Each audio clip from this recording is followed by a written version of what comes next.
Muito bem, pessoal, então bem-vindos aí à segunda etapa do protocolo de separação e identificação de cátions do grupo 2.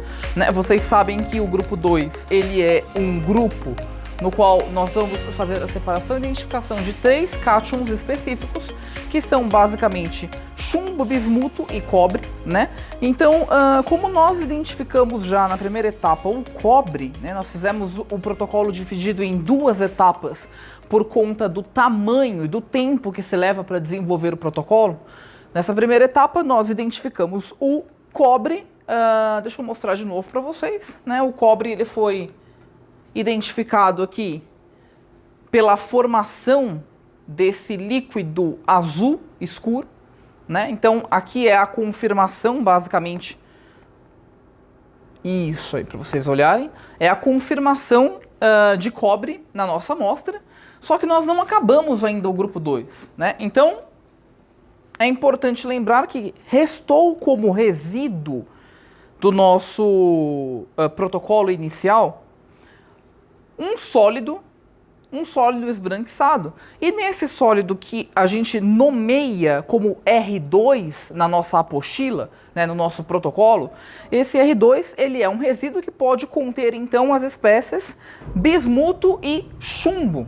Lembrando que na química analítica, o fato de nós estarmos trabalhando com os grupos individuais e não uma única amostra sequencial dentro da marcha analítica, é importante que vocês percebam que o chumbo, apesar de já ter sido separado e identificado como um cátion do grupo 1, nós colocamos ele de novo numa nova amostra para separação por um outro protocolo dentro do grupo 2. Então percebam que nós temos o mesmo cátion, né? Nós temos chumbo tanto no grupo 1 quanto no grupo 2, e para o grupo 1 e grupo 2 nós temos protocolos distintos. Agora, obviamente, né, se vocês estiverem trabalhando com uma única amostra e estiverem desenvolvendo a marcha analítica, se você já separou e já identificou o chumbo no protocolo do grupo 1, e se você der continuidade com o protocolo do grupo 2 na mesma amostra, não faz sentido realizar de novo o protocolo de identificação e separação de cátions para o chumbo no grupo 2. Por quê? Porque você já extraiu, você já separou ele da amostra total lá no protocolo do grupo 1. Mas como nós não temos tempo de desenvolver toda a marcha analítica, né, não é nem o objetivo das nossas aulas, né, dos nossos grupos individuais, então nós estamos trabalhando com protocolos para grupos separados, tá? Então, como nós acrescentamos aqui na nossa amostra chumbo de novo para uma amostra específica do grupo 2, nós vamos então encontrar aqui nesse resíduo tanto o chumbo 2+, quanto o bismuto 3+, né? Então, é importante que a gente desenvolva novamente o protocolo para chumbo, não o mesmo do grupo 1, mas agora o protocolo específico para o grupo 2, tá? A sequência de ações específicas para a caracterização do chumbo dentro do grupo 2. Então, nós vamos dar continuidade aos nossos experimentos partindo do R2, que foi, obviamente, separado na última aula. Eu até preenchi aqui, né, fechei, vedei o nosso tubo de ensaio com uma rolha para evitar contaminações, porque essa aula não está sendo gravada no mesmo dia, né, no mesmo dia que nós fizemos a separação e identificação do chumbo lá do grupo 1 e do primeiro protocolo do grupo 2, né, não está sendo gravado no mesmo dia. Então, para evitar contaminação, troca gasosa e algum tipo de decomposição aqui, né, ou alguma sujeira cai aqui dentro, eu fechei esse tubo. Agora nós vamos abrir ele e dar continuidade na nossa separação e identificação de acordo com as instruções da apostila. Então, o que nós temos aqui, né? Nós temos, seguindo as orientações, o resíduo R2 pode, então, conter, né, os hidróxidos tanto de bismuto quanto de chumbo. Por que hidróxido? Porque nós adicionamos na última etapa, né, antes de obter esse precipitado aqui, o hidróxido de amônio, né? Então, nós podemos ter aqui os hidróxidos de bismuto e chumbo. E aí, a partir dele, adicionar cerca de 15 gotas do hidróxido de potássio 3 molar, agitar e aquecer brandamente durante 5 minutos. Então, se eu sei que no meu protocolo eu tenho aquecimento, qual que é a primeira coisa a ser feita dentro do laboratório? Escolha um becker, né, aquele que estiver mais arranhado, mais consumido. A gente coloca água de torneira nele e já coloca essa água para aquecer, tá? Então é isso que eu vou fazer agora. Isso é importante, porque enquanto você prepara o restante do experimento, a sua água já vai estar aquecida para o momento certo da utilização, tá? Então, tomem sempre cuidado na hora de acender o bico de Bunsen.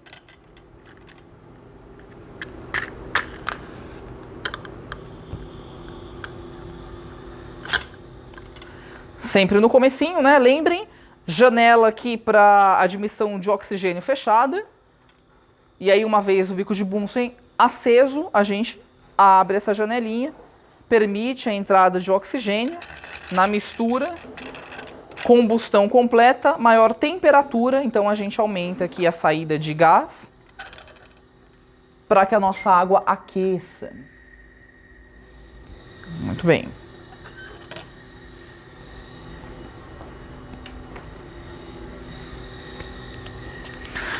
Bom, o que mais que eu tenho que fazer nesse primeiro momento? A gente tem uma série de orientações importantes aqui, né? Basicamente, bancada organizada, sempre a bancada muito limpa, então acompanhem aqui, né? Sempre a bancada muito limpa.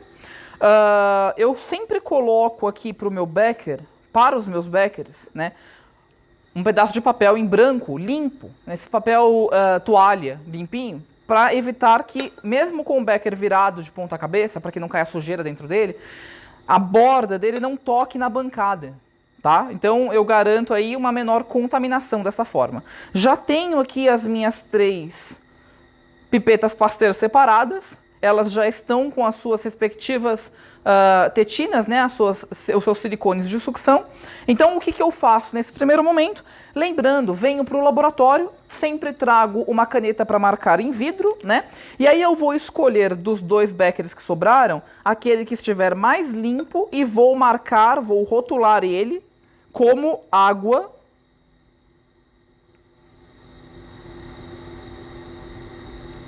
limpa, tá? E depois, o segundo, descarte.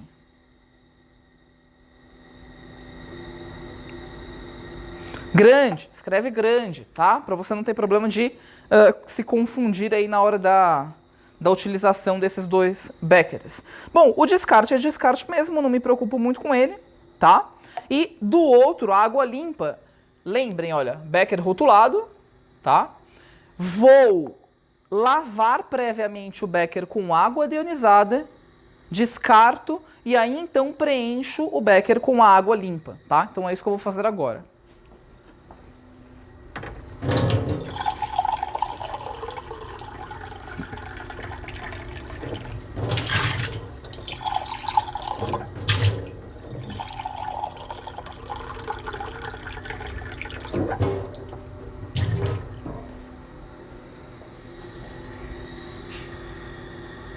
Pronto, uma vez a água limpa, já colocada aqui no respectivo becker, né? Vou aproveitar esse primeiro momento, enquanto a água está aquecendo, né? Vou fazer a limpeza, a lavagem das minhas pipetas Pasteur. Então lembrem, né? 1, 2, 3 vezes. Ah, professor, para que fazer a lavagem se você acabou de tirar da caixa?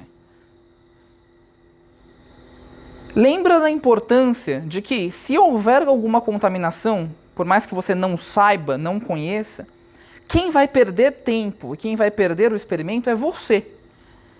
Então, sempre cuide e verifique você mesmo de que a sua vidraria, os seus reagentes, a sua bancada estejam organizadas e livres de contaminação. porque isso só vai fazer garantir que o seu próprio experimento, o seu próprio protocolo tenha o menor número de erros possível, tá? Então, por mais que vocês estejam retirando a vidraria tecnicamente limpa das caixas, né, ou o reagentário organizado, analise, verifique se tudo que você vai utilizar está corretamente posicionado, está limpo, está livre de contaminação e garanta você os seus cuidados com a sua própria bancada de experimentos, tá? Porque toda vez que você tiver esse cuidado com as suas próprias coisas, maior é a chance de não dar errado o seu experimento, tá? Então, verifiquem, sempre prestem atenção no que vocês estão fazendo. Os técnicos sempre tomam muito cuidado para limpar, desenvolver todo o reagentário, né? Cuidar de todos os protocolos para evitar contaminação, mas você tem a obrigação de cuidar também e verificar e checar a qualidade do material, da limpeza e do reagente que está sendo utilizado dentro do seu próprio experimento. Então, vejam que a responsabilidade vai muito além de quem preparou alguma coisa para você. Ela tem que obrigatoriamente se estender à sua observação, à sua análise, ao seu rigor de cuidado na hora de cuidar de um protocolo, tá? Que envolve também as boas práticas de laboratório. Então, esse é um ponto fundamental. Não acredite que está tudo certo. Verifique você mesmo por conta própria. Então nós estamos aqui, né, com uma bancada já previamente organizada, porque é uma continuação do experimento. O que eu já fiz foi trazer aqui o nosso R2, o nosso resíduo 2, que é de onde nós vamos dar a continuidade no experimento, né? A partir do momento em que nós vamos dar continuidade, eu também já separei aqui, né, um conjunto de tubos de ensaio. Então vejam que são todos tubos limpos, tá, numa quantidade suficiente para o nosso experimento. E vou manter aqui, então, as minhas amostras, tá? Outra coisa importante que não pode faltar são as pinças de madeira. Então, é um material importante nesse momento, tá? Lembrem que pH é uma coisa fundamental. Então, olha o que eu tenho aqui. Papel tornassol. Tanto o azul para verificar se o meio é ácido, se o meio está ácido, quanto o vermelho para verificar se o meio está básico, alcalino, tá? Então vou precisar de novo dos meus papéis indicadores. Tenho também a caixinha de fósforo. Estou trabalhando hoje com um cronômetro para tomar cuidado com o tempo, tá? Lembrem que ao virem para o laboratório, algumas vezes vocês trazem o celular para utilizar como cronômetro. Não tem problema, pode ser também, mas estejam cientes de que qualquer problema com o celular, lembre que é uma perda sua, né? É um problema sério, aí você pode acabar danificando o aparelho por algum motivo, alguma distração qualquer. Então, uma outra possibilidade é sempre utilizar um cronômetro que tem disponível em laboratório, tá? O nosso reagentário, organizado como sempre, tá? Organizado numa ordem sequencial, respeitando a nossa famosa fichinha de reagentes. Então, essa fichinha ela vai ser importante para consulta. Lembrem que o nosso reagentário ele tem uma divisão, uma organização crescente em valores numéricos, de acordo com o que está na tabelinha, e ele também tem uma separação específica por cor, né? Então essas cores que estão aqui nas nossas bisnagas de reagente indicam a classe do tipo de substância química que tem ali dentro. Então nós temos as bisnagas vermelhas com os ácidos, as bisnagas azuis com as bases, as bisnagas amarelas com os nitratos, né? Ou as bisnagas verdes com outros sais, ou até cloretos, por exemplo.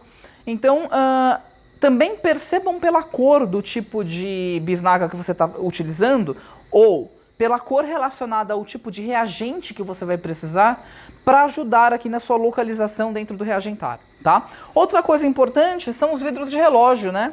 Esses vidros de relógio, eles são importantes para a gente utilizar na hora de fazer a verificação do pH com as fitinhas.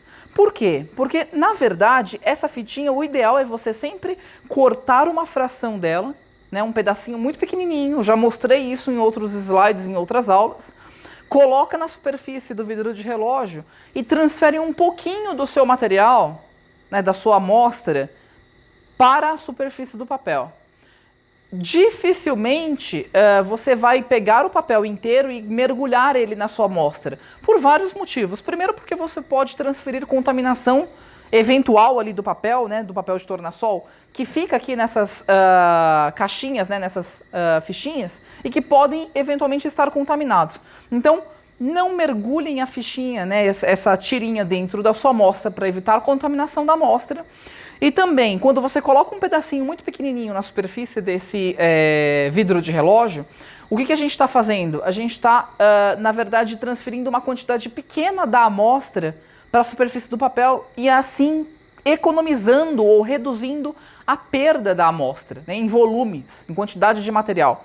Por que isso é importante? Porque como nós estamos trabalhando com uma quantidade sempre muito pequena de amostra, lembrem, né, nós estamos na mesoanálise, na semimicroanálise. Então, como a quantidade de amostra é sempre muito pequena, evitar perda de amostra desnecessária é fundamental para que você consiga desenvolver todo o protocolo com a mesma amostra que foi calculada em termos de quantidade lá no começo do experimento. Né? Então, nós não podemos desperdiçar a amostra em hipótese alguma em todos esses passos. Tá? Bom, como a nossa água aqui já está basicamente em temperatura de ebulição, ela já está fervendo, eu vou até abaixar um pouquinho aqui o bico de Bunsen, né, a intensidade, né, do gás aqui. Por que eu estou fazendo isso? Primeiro, porque minha água já está em fervura, então eu não preciso tanta temperatura nesse momento. Segundo, para evitar essa zona superaquecida aqui perto, já tinha comentado isso com vocês antes. Tá? Bom, nós vamos então dar continuidade no experimento. O que a gente vai fazer seguindo a apostila? Então vou pegar a apostila aqui. Percebam que nós estamos utilizando o protocolo da apostila. A partir de um certo momento eu vou começar a trabalhar com um fluxograma. Então é importante que vocês também estejam com o fluxograma de vocês prontos ou desenvolvam o fluxograma de vocês. Tá? Essa etapa é importante. Então continuando aqui, o que nós temos? Adicionar a esse resíduo que sobrou da última aula, então vou destampar ele, né? 15 gotas de hidróxido de potássio 3 molar. Então, vamos procurar na fichinha, né? Hidróxido de potássio 3 molar, reagente de número 32. Reagente de número 32, hidróxido de potássio 3 molar. Agito com cuidado, 15 gotas, tá?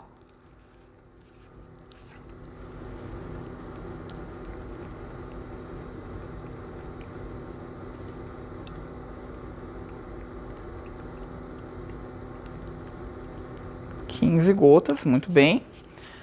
Lembrem dos cuidados de não tocar a ponta da bisnaga no tubo de ensaio, tá? E não deixar a tampa perdida por aí, nem para contaminar a tampa e nem para evitar troca da tampa com outro reagente. Bom, acrescentei o hidróxido, agito bem para que esse hidróxido entre em contato com todo o sólido que tinha aqui no fundo, tá? Então faço uma agitação considerável aqui, garantindo que todo o sólido se misture, né, à fase líquida.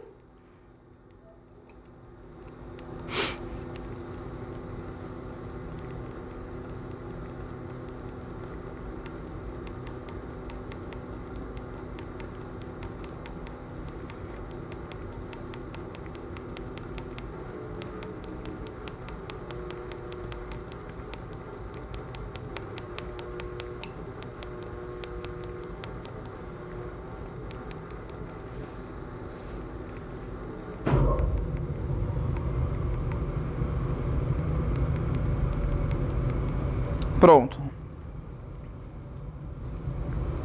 E aí, aquecer brandamente em banho-maria durante 5 minutos.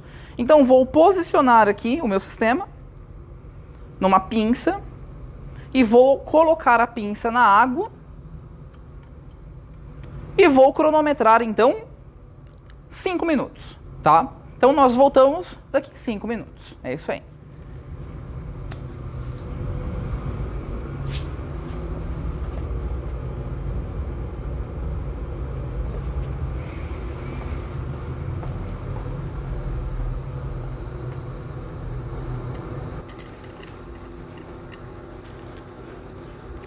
Muito bem, pessoal. Então, passados aqui os primeiros 5 minutos de aquecimento, Vou retirar o meu sistema do banho-maria.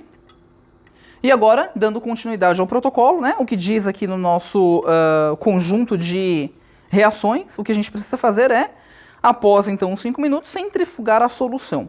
E aí a gente vai ter então um C3 e um R3. Então vou levar o meu sistema para centrifugação, apesar de que ele já tem uma característica de um sobrenadante e um precipitado muito bem definido, né? Eu vou até mostrar aqui na câmera para vocês.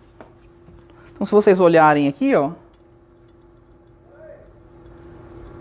já fica bem claro, né? O que é o sobrenadante, o que é o nosso centrifugado, que está bem clarinho já, e o nosso resíduo, que é esse precipitado mais cinza aqui ao fundo, tá?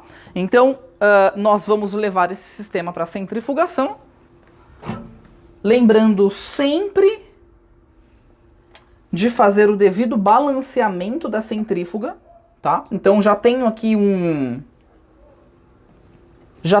tubo de ensaio, né, só com água, mais ou menos com o mesmo volume do meu tubo de ensaio de amostra. Então vou levar aqui para a centrífuga e vou centrifugar o meu sistema por 1 minuto, tá?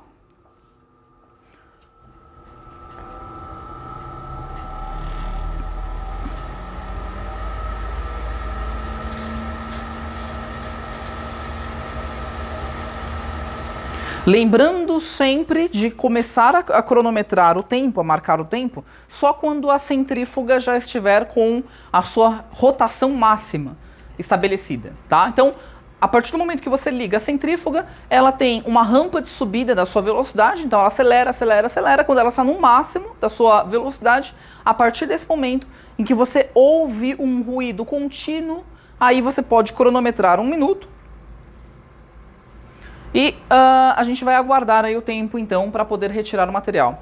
Percebam o seguinte, apesar de estarmos trabalhando com um grupo 2, e o grupo 2 é o grupo do sulfeto de hidrogênio, nós não precisamos aquecer mais nesse momento o sistema dentro da capela, porque nesse momento nós não temos mais liberação de sulfeto ou ácido sulfídrico, tá? Então, essa etapa, por não eliminar vapores tóxicos, pode ser feita em cima da bancada, sem problema nenhum, tanto que nós não sentimos mais nenhum odor característico, nenhum forte odor durante o protocolo, e nós estamos seguros nesse momento, tá? Bom, com 1 minuto já, diminuo a velocidade da minha centrífuga, zero meu cronômetro, e paro a centrífuga com o freio. Lembrem que essa centrífuga ela é um pouquinho mais moderna, ela tem um freio eletromotor que auxilia aqui e agiliza um pouquinho o processo.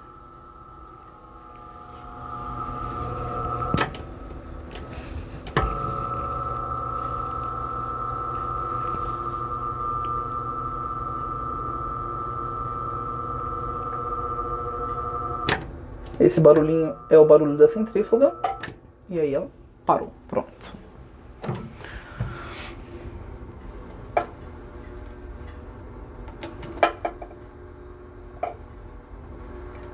Com a centrífuga parada, eu vou cuidadosamente remover o meu resíduo e o meu centrifugado e vou transferir para um tubo novo, tá? Então, coleto aqui, né, com uma pipeta Pasteur. Então vou transferir o meu centrifugado, todo ele, para um tubo novo.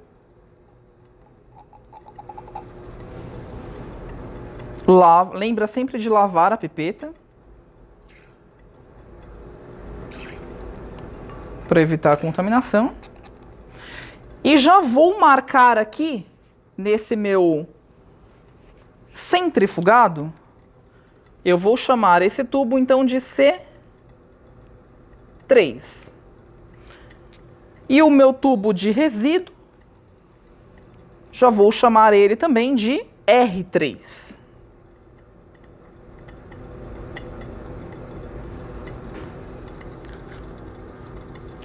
E aí, de acordo com o protocolo, a gente vai dar continuidade no processo, né? Então, o que o protocolo diz? Ele diz o seguinte: repetir o processo para o resíduo R3, que é esse que nós temos aqui, né, com a adição de novo, né, novamente, o hidróxido de potássio 3 molar e juntar, então, o novo centrifugado que for gerado a partir daqui ao anterior, que é esse que a gente acabou de coletar. Então a gente deixa esse tubo guardadinho, né, do C3, e a gente vai repetir o processo com 15 gotas de KOH aqui nesse tubo, tá? Então vou pegar de novo o meu hidróxido de potássio 3 molar, vou acrescentar novamente 15 gotas.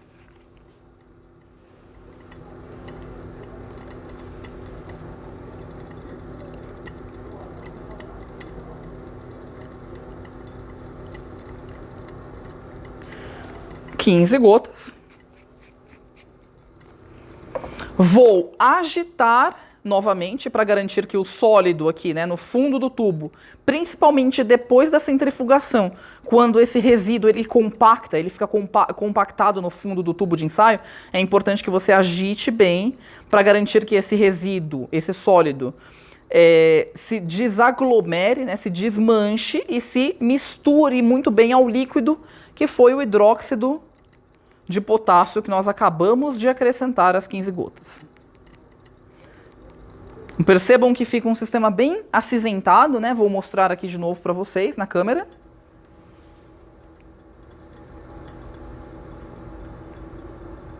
Então fica bem acinzentado, bem misturadinho, agita bem. Bem disperso. E aí eu levo então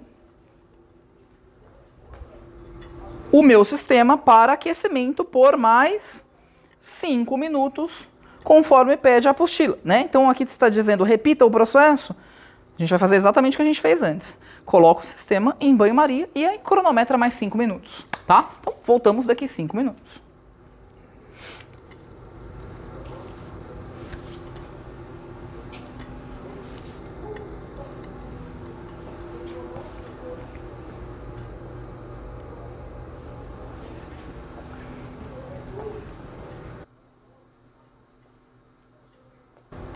Bom, pessoal, então passados aqui, né, os nossos 5 minutos da do segundo aquecimento, do segundo protocolo, nós então vamos levar novamente o sistema para a centrifugação para poder separar o sólido do líquido, tá? Então, enquanto nós temos o nosso sistema centrifugando,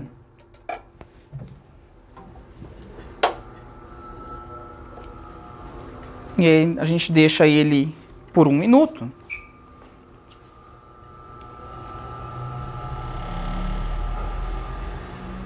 Pronto. Nós vamos dar continuidade no protocolo, tá? Então, o que diz o protocolo aqui? Tem uma etapa importante nesse momento. Ele diz o seguinte, depois que fizer a separação, né, a centrifugação, juntar o centrifugado novo ao anterior, a gente vai fazer isso já já, tá? O R3 pode conter o oxidroxibismuto, de bismuto. Nós não teremos esse tipo de resíduo no nosso material, então a gente não precisa lavar com água o nosso resíduo, tá? É uma etapa que vem indicando, vem descrita no nosso protocolo, mas a gente não precisa fazer essa etapa escrita lavar com 5 gotas de água e desprezar a água de lavagem, não precisa fazer isso. Então a gente continua, né? Adicionar 10 gotas de uma solução de estanito de potássio recentemente preparada. O estanito de potássio, na verdade, a gente vai preparar o estanito de sódio, tá? Porque o sódio ou o potássio é o cátion ou o contraíon, ele não influencia tanto. Então como é que a gente vai preparar esse estanito de sódio? A gente vai pegar um tubo de ensaio limpo, tá? Nós vamos pegar aqui então o nosso cloreto de estanho 2, é um reagente que obviamente não está no reagentário, né? Vocês estão vendo aí na câmera. O cloreto de estanho 2. Ele é um sólido particulado, então nós vamos com uma espátula comprida, nós vamos pegar um grãozinho, tá? Nós vamos pegar um cristal pequenininho. Não precisa ser o cristal grande, tá? Um cristal pequenininho.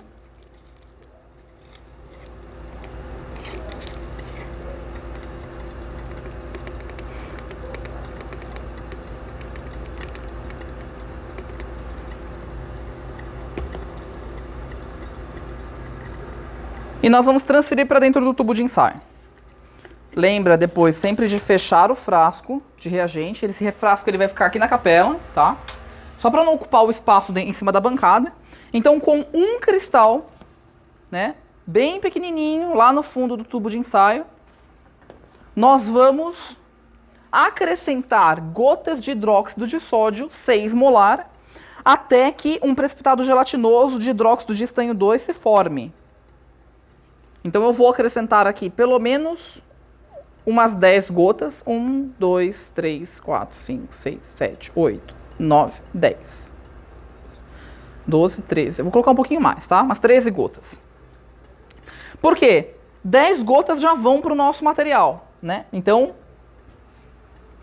acrescentei 10 gotas do hidróxido de sódio. Onde que está escrito isso? Como que eu sei que eu tenho que preparar esse estanito na hora? Porque está na apostila, tá? Tá no protocolo. Se vocês olharem lá em nota de procedimento, no item número 3, vai estar escrito o seguinte: para preparar a solução de estanito, a apostila está dizendo estanito de potássio, mas nós estamos preparando de sódio, tá?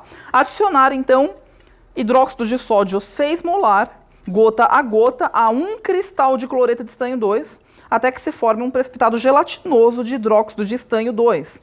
E a seguir, que seja dissolvido. Então, nós estamos preparando nesse momento.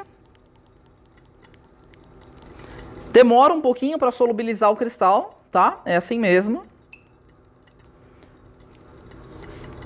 Só que ele tem que ser preparado na hora, tá? Esse reagente. E aí eu vou mostrar para vocês o porquê que ele tem que ser preparado na hora. Eu deixei um aqui com um tempinho maior, e aí vocês vão perceber a diferença. Bom, enquanto ele vai se dissolvendo aqui, eu vou pegar o meu sistema, que não parou ainda de rodar. Pronto, vou pegar a minha amostra e vou separar, lembra novamente, né, juntar o meu C3 ao C3 anterior. Então, cuidadosamente aqui, separo o meu C3 da segunda lavagem, né, desse segundo protocolo, e junto ao anterior. Pronto. Lavo a pipeta.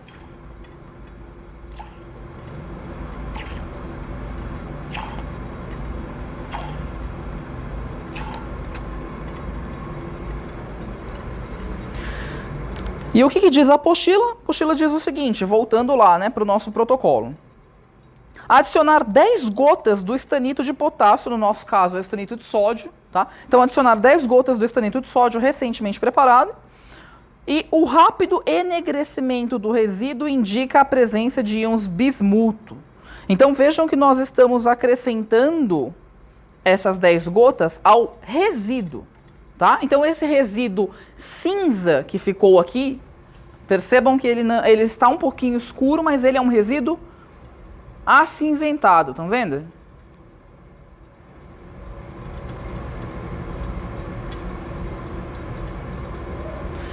Então, nós vamos com uma pipeta nova verificar aqui se o estanito foi bem dissolvido. E aí, então, 10 gotas, né? Coletamos aqui um pouquinho do estanito e acrescentamos 10 gotas ao sólido, tá?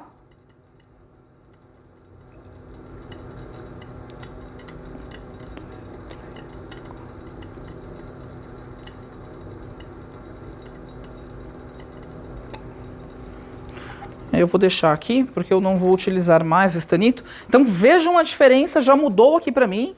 Vejam agora como o precipitado ficou mais escuro. Ele ficou preto lá no fundo.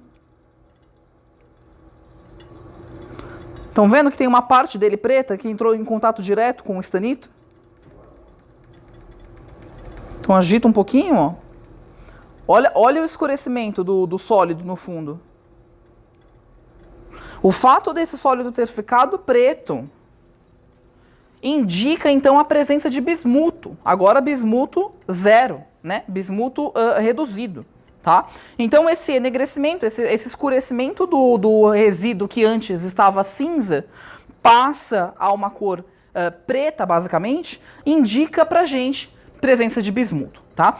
Por que a gente não pode preparar o estanito antes? Vejam o estanito que eu preparei um pouquinho antes e deixei ele parado. Vejam que ao invés de ter uma solução translúcida, né, transparente, o próprio estanito oxida. Então ele não pode ser preparado com muita antecedência, ele tem que ser preparado na hora da utilização, tá? Então esse é um ponto importante. Bom, sobra quem aqui? Sobra o nosso C3, né? O nosso centrifugado 3, que na verdade é o dobro do seu volume, porque ele foi recolhido na primeira e na segunda lavagem com hidróxido de potássio do nosso resíduo.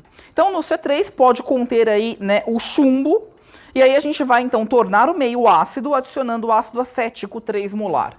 Então vamos acrescentar, vamos achar o ácido acético 3 mol por litro e vamos adicionar aqui o número de gotas o suficiente para acidificar o meio, tá?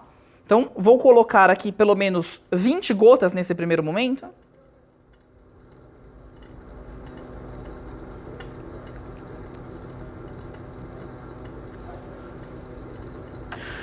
gotas. E aí eu vou verificar o pH do meio, tá? Agito, obviamente, né? Preparo aqui um vidro de relógio. Coloco nesse vidro de relógio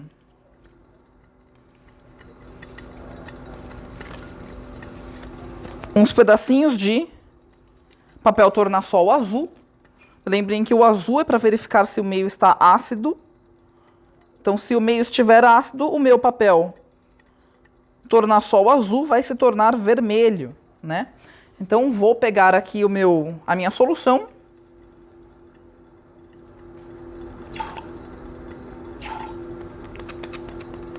E vou molhar o meu papel.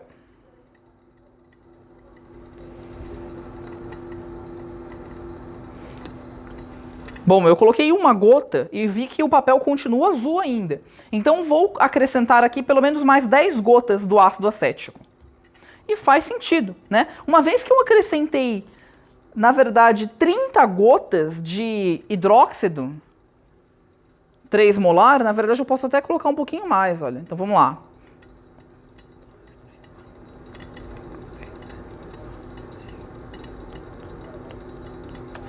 Coloquei mais 15 gotas, então, do meu ácido acético 3 molar, tá?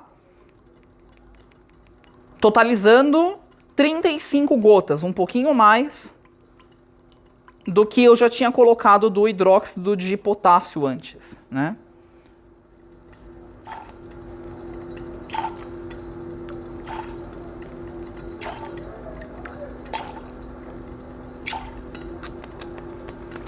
Agora eu pego de novo a minha amostra.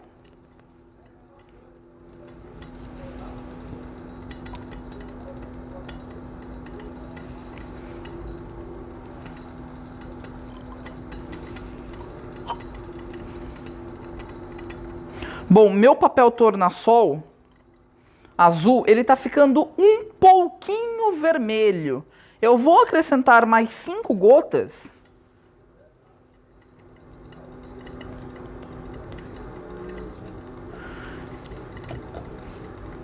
E aí eu tenho a certeza de que o meu sistema já está ácido, tá? Então percebam que eu coloquei aqui o dobro do que eu tinha... O dobro não, né? Na verdade, 10 gotas a mais do que eu já tinha colocado da mesma quantidade de hidróxido de potássio, né? Então isso já me garante o meu sistema ácido. Ele continua um líquido transparente. Tá? Não houve alteração na cor do líquido. Então isso é importante. A gente só acidificou o meio. E depois de acidificar o meio, eu vou acrescentar nele 5 gotas do cromato de potássio meio molar. Então vou achar o cromato de potássio, né? Deixa eu devolver os reagentes para cá, porque eu não vou utilizar nesse momento. Então encontro o cromato de potássio. Cromato é o reagente de número 21.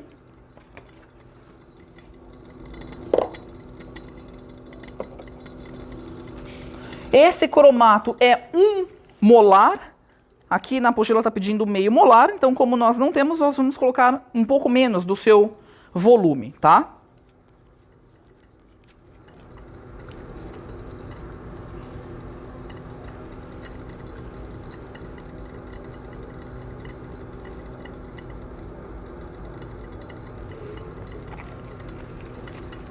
Bom, assim que eu acrescento o cromato, vejam como ficou o meu sistema. Ele saiu de uma solução completamente transparente e foi para uma solução amarelo turvada. Por quê? Porque nesse momento eu tenho a formação de um sólido precipitado ali dentro, né? Então eu vou agitar o meu sistema novamente. E, na dúvida se eu tenho ou não um sólido disperso no meu sistema, eu vou levar então a minha amostra para centrifugação. Como eu tenho um pouquinho mais de volume de amostra aqui dentro, eu vou completar o outro tubo de água, que é o meu tubo para balanceamento, né, da centrífuga, com um pouco mais de água também, tá? E aí centrifugo por 1 minuto. E aí a gente então vai verificar a presença de um precipitado amarelo. 1 minuto.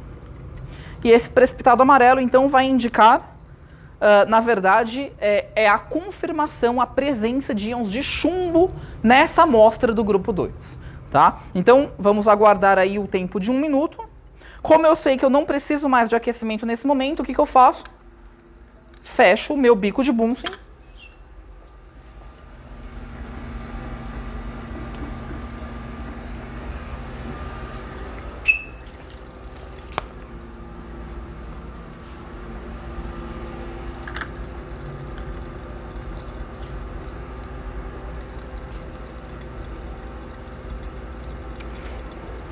E aí aguardo o tempo da centrifugação, tá?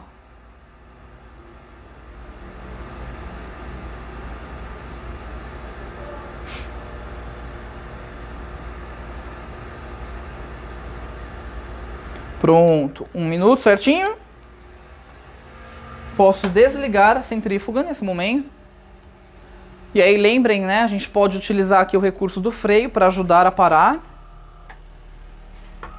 Jamais abram a centrífuga com ela em rotação, tá? Isso pode ser bem perigoso para você.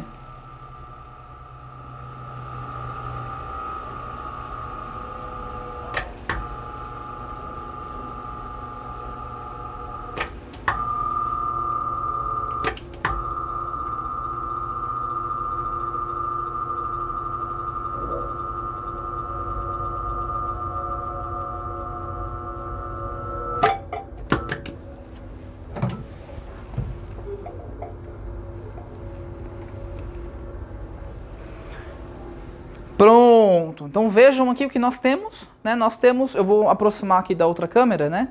Nós temos uma solução amarelada, mas nós temos lá no fundo um precipitado também amarelado. Esse precipitado, ele é a confirmação da presença de chumbo nessa amostra.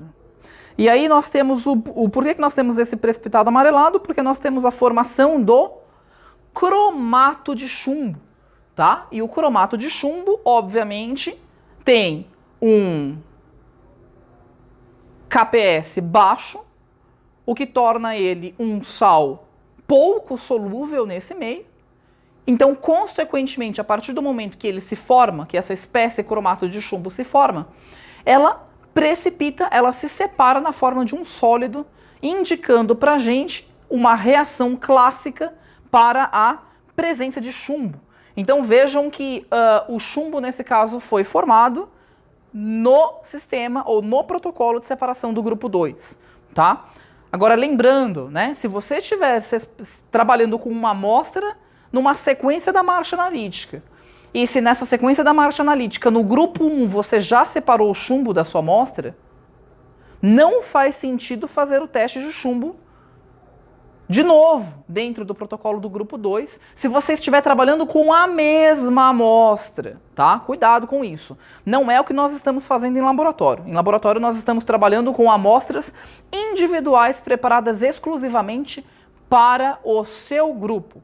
Então, se na amostra que nós preparamos para o grupo 2, nós colocamos o íon chumbo, então aí faz sentido nós identificarmos o chumbo 2, tá? Nesse caso, então, os produtos dessa segunda etapa são esses dois aqui, né? Nós temos um tubo que confirma, pela reação para a formação do cromato de chumbo, a presença de chumbo, e um outro tubo que confirma, pela reação para a formação do bismuto sólido, bismuto zero.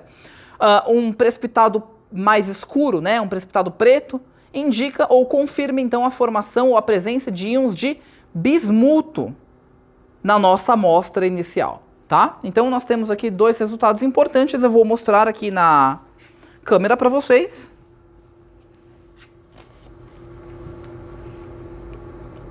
Então nós temos aí os dois resultados principais, né? É um pouquinho difícil de verificar aqui na imagem, mas acho que dá para todo mundo enxergar, né?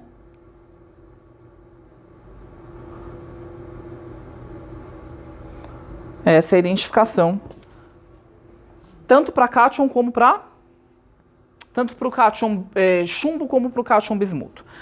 Bom, e o cobre? O cobre nós já tínhamos identificado, nós já tínhamos verificado anteriormente, tá? Bom, então nós terminamos aqui a separação e identificação de cátions do grupo 2, e aí na nossa próxima aula nós trataremos dos cátions do grupo 3 dentro da química analítica qualitativa. Bom, eu peço para que vocês, então, preparem o fluxograma, baseado nos protocolos conhecidos, e estudem as reações para cada uma dessas etapas, de acordo com o que mostra o livro do Vogel, o livro de Química Analítica Qualitativa do Vogel, tá? É isso, eu espero que a gente tenha, então, um tempo para poder tirar as dúvidas, para conversar sobre esse protocolo, espero que vocês tenham gostado, e até a próxima. Valeu!